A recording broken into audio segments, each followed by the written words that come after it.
An American activist, said that homophobes fall into three sorts of categories: the good, the bad, and the ugly.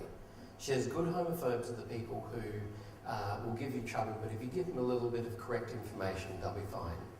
She says the bad homophobes you've got to do that bit of extra work with, and the ugly are usually hosting talkback radio, or they're Queensland politicians, or people like that. So what happens when you butt forces with the uglies? I think that, and I learned this when I was working with religious folk in a Catholic all-boys school, is that it's not my job to butt heads with someone. It's not my job to try and win or have a battle with them or to try and outsmart them. It's more about I need to kind of meet them where they are, and again, just find out more about where their position is, because there is always, they're usually holding on to this position. And if I was to butt heads with them, then that's going to strengthen their resolve to stay there. It's more about finding out what their trigger points. So I was on Talkback Radio yesterday, and a listener was talking about how, as far as I'm concerned, with this gay marriage thing, it's all academic.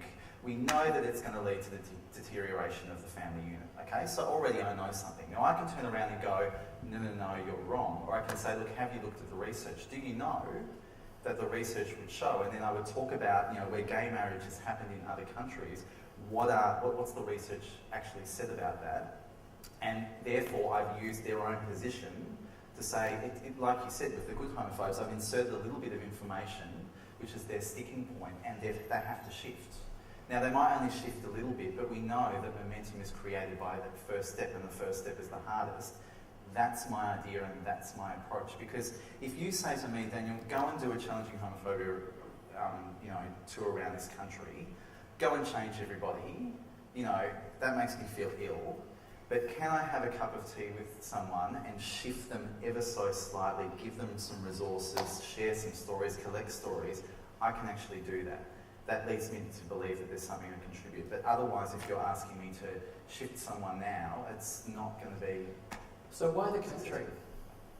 Why the country? I think I was really inspired by the work of Rodney Croom and what he found, because basically his conversations, although they were limited, and he was limited in what he was able to do, and that kind of frustrated him, he kind of found so many stories that smashed the myths and stereotypes about what it's like to be LGBT in the bush.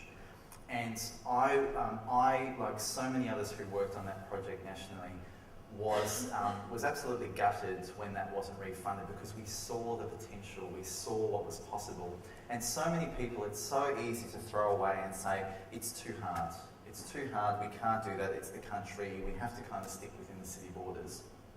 When you see what's possible with the most minimal of investment, I've had an opportunity to have cups of tea with people. I've been able to share resources, give them strategies, and people say, you know what?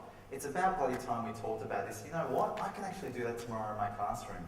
Has it taken anything extraordinary other than a hot beverage and about 20 to 30 minutes? It's absolutely energising and motivating, and I think I want to do more.